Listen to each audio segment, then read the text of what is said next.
fit, formidable, and fantastic. Hey everyone, it's Cory McCarthy and welcome to a new episode. I just want to start by saying that I had no previous intentions of doing any videos regarding YouTuber and coach Greg O'Gallagher, aka Kinobody. But on February 19th, I was tagged on one of Greg's Facebook posts where he was sharing Lyle McDonald's misinformed views about the vegan diet.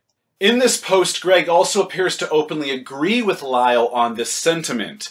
Then I opened my Facebook messages and I had some dialogue with the fellow who had tagged me in that post. And let's just say it only made things worse. It turns out that on Greg's private Facebook group, he has been bashing vegans, making wild claims that eating meat is better, healthier, and the only way to grow muscle. Greg claims he loves eating animals because that is part of our culture and they taste good. Based on this, we can conclude that Greg is A, ignorant when it comes to nutrition, which should cause one to experience a moment of pause before hiring his coaching services or programs. Just remember, looking good doesn't necessarily mean you are fucking healthy.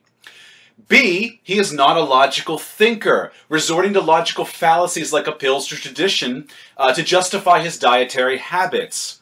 C, he couldn't give a fuck about the animals or the environment because tastes good. In other words, selfish, like a spoiled child. So we can conclude that he may also not be a very good person, but perhaps he is just ignorant, so let's try and educate him. Thus, I felt obliged to do a video response. I am simply tired of the perpetuation of bullshit by the ignorant, especially when these particularly ignorant people have large and growing followings. I have watched some of Greg's videos in the past, though I don't make a habit of it simply because they don't really appeal to me. I am more into an academic approach to fitness and nutrition. I don't just want something that simply works. I want to know why something works the way that it does, and I want to find a way to make it work as optimally as possible by turning to science, even if that's just a small percentage of improvement. Greg has some pretty fucking bro science ideas when it comes to lifting that do not align with the current body of research. For example, he seems to be generally opposed to full body routines. But Greg's misinformation about training isn't the purpose of this video. So let's get down to the actual purpose.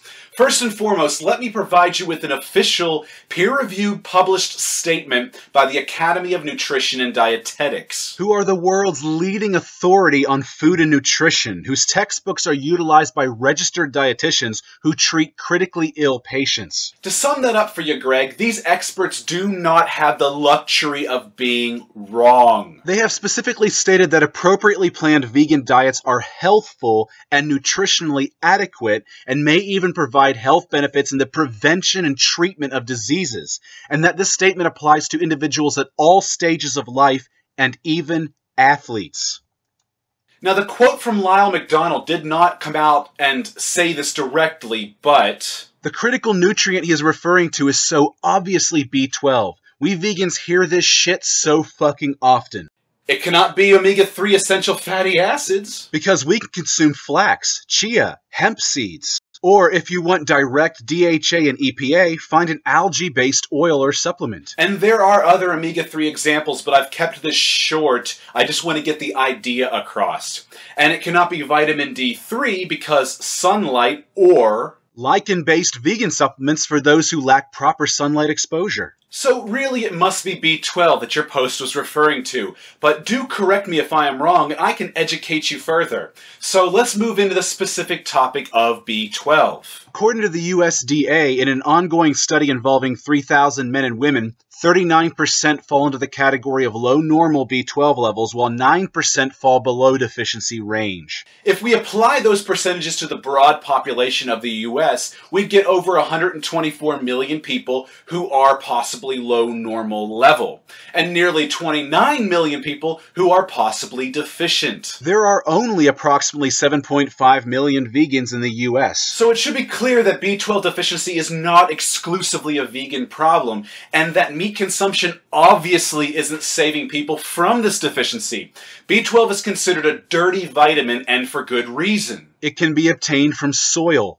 It can be found in feces. It can also be found in fresh water. But unlike our ancestors or grazing animals, we tend to clean our vegetables and fruit before consumption and drink water that has undergone some degree of treatment or filtering. And unlike animals including rabbits, rodents, gorillas, and dogs, we do not engage in coprophagia, or shit-eating. Well, at least I don't. Some people might, though. The Germans probably have a category of porn catering to that sort of fetish. But back to topic, that is just a side effect of life in an industrial modern society, which makes supplementation of B12 a beneficial activity for anyone, not just for vegans, especially when you consider the broad deficiency statistics. And since B12 is water-soluble, overdosing is not likely a possibility, and this is not a deficiency that anyone would want to fuck with. Outside of supplementation, vegans can also consume nutritional yeast, which can yield 130% of daily value of B12 in a 1.5 tablespoon serving. Furthermore, research demonstrates that you can also obtain B12 by consuming chlorella. But wait, I thought that the quote you shared said B12 deficiency could only be prevented by eating animal products. Last I checked, nutritional yeast and chlorella were both vegan. And then there's vitamin-fortified vegan foods such as plant-based milks like soy or rice. And before anyone jumps in with appeal-to-nature fallacies and attempt to argue against taking supplements or consuming vitamin-fortified products, don't forget the dirt-eating, shit-eating, and freshwater drinking that I previously mentioned. Feel free to partake in those activities if you want to be all natural and shit. Besides, did you know that farmers commonly administer vitamins to the animals they exploit?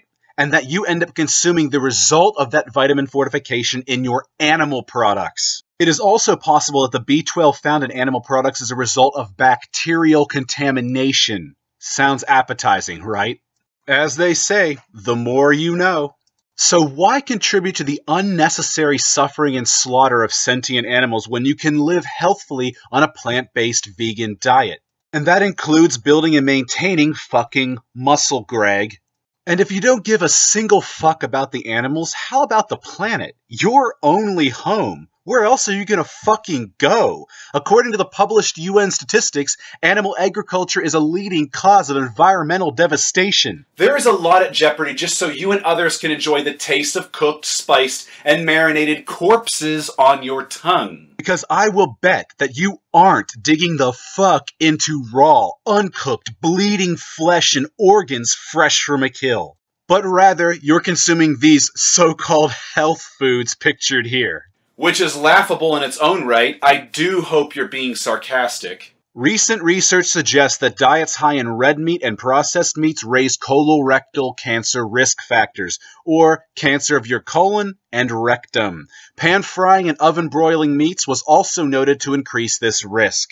Moreover, the International Agency for Research on Cancer, or the IARC, released a statement that processed meats definitely cause cancer, and that red meat probably causes cancer.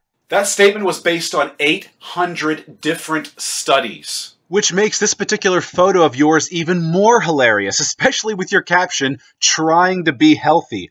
Look at that processed meat. All I see is a plate of ass cancer. Do you want ass cancer, Greg?